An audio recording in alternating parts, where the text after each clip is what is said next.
Hi, my name is Nicoali, and my topic is about how is obesity being treated as of now today, and should it change? All right, let's get right into it.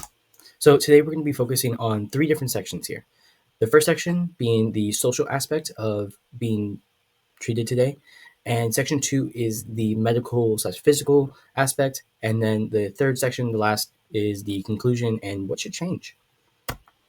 So let's start with how it's treated socially. So there are two sides to this coin. There is the discrimination side, where there is bullying, push away of social aspects of people, and then there's the other side, which is the unethical validation. So it's where people use it for their own benefit and try to use it as they are a higher power. So with discrimination, there are many stories on the internet all over, even day-to-day lives, of the physical or mental abuse of people who have obesity. So they could be seen at places like schools, like middle schools, high schools, even elementary school students have shown discrimination when it comes to people who are more bigger set.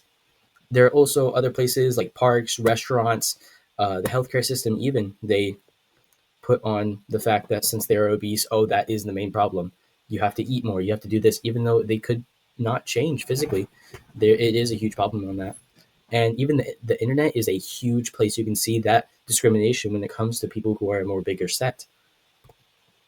So I would like to explain the story from September 2012 of a woman named Jennifer. She was on a flight to a vacation with her husband, and the boarding attendants were discriminating against her because of her size and saying to her, hey, you have to buy an extra seat because of your size. You cannot go onto the plane unless you get that extra seat. But in the end, she was actually perfectly fine to use the one seat that she bought for her, and her husband was able to use the other seat. But it was still really hard for her to go against that discrimination, even though she was perfectly able to do exactly this. And it's just absolutely sufferable to see that people have to deal with this, with obesity. And then there's that other side of the social aspects of the unethical validation. So a really good example of this unethical validation is a woman, a Detroit rapper named Donis Moroz, I believe it was, but she sued Lyft because the driver was trying to pick her up, declined the offer of the ride because of her weight set. And since the car wasn't actually able to hold her weight and would actually damage the car or actually take away from her safety, the driver declined the offer of the ride. So she then sued Lyft but lost because it was uh, ethical decision of the driver. But it's just after this, there was lots of hardships for the person who had to deny the woman because of internet was flaming him and would not leave him alone and was trying to put him down. All right, now let's think of the medical aspects of how it's being treated today. So physically, it's the usual change of diet, exercise, routine checkups with those with obesity, and just spreading awareness of the obesity in general is a very good way to see how it is physically. And when it comes to medically, there are pills that go after the person's appetite or the fat production of the person who has the obesity, so they do not produce so much weight.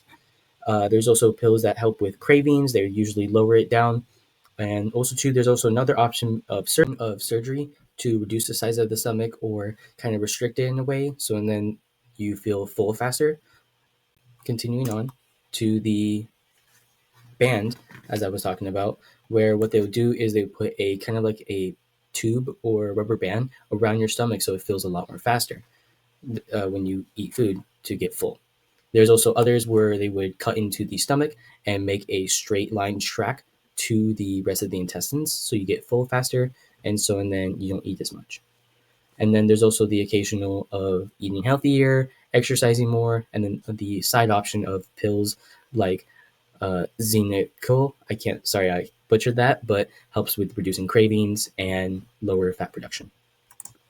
Also, too, especially with medicine, it's really hard to be used because of the Ozempic pandemic that took down the ability to get medicine because of people wanting to keep a high beauty and able to have people with obesity have to pay more for something that they need, while others can get this and look prettier in a sense. All right, what should change and why? So, on the social aspect, the unethical validation to put those with higher BPM over anyone else's needs is completely wrong. It should not be overused and should not be really a thing in the internet because of how detrimental it could be to others. Um, Also, to eliminate amount of discrimination in people who suffer obesity, because some of them, a lot of them can't help it and they can't do anything to actually stop it.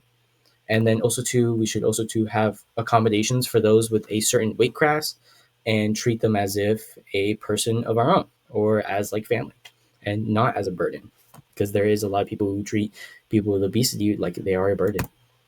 When it comes to the physical and medical standpoint, I think that there really shouldn't be any change on that because it's doing really well so far and it's helped a lot of people. But I would say to continue the research and expand on medicine. But how can we use all this information on a later run? So future education and to actually involve children of a smaller grade, even if they're in like second grade or anything like that, to let them know about, hey, there's this is a really big problem. You don't need to fix it, but you should know about it. Also, to put in media understanding, so when people consume media, they don't take it the wrong way and start that huge cycle of discrimination.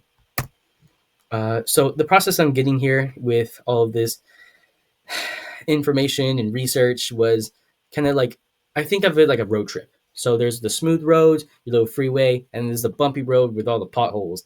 So on the smooth road, I got hooked once I got into the social aspect of obesity. I was really wanting to see how obesity was treated because of the different stories I'm always hearing on social media, and also too, it's just obesity is really influenced by my family because I my family is Mexican descent and we are known to have more higher BMIs because of culture and other aspects. And it's just, it is very sad, but it does influence me to do better. And the bumpy roadside was trying to get the right information, trying to get them to connect back to whatever standpoint I wanted to make. And also, too, just trying to find the topic at first, like saying, hey, what should my question be? It was a really hard and difficult process to do.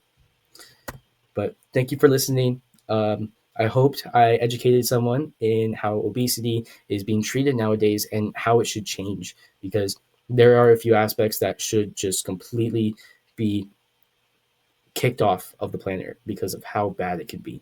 Discrimination is a real thing when it comes to obesity, and things need to change. Thank you.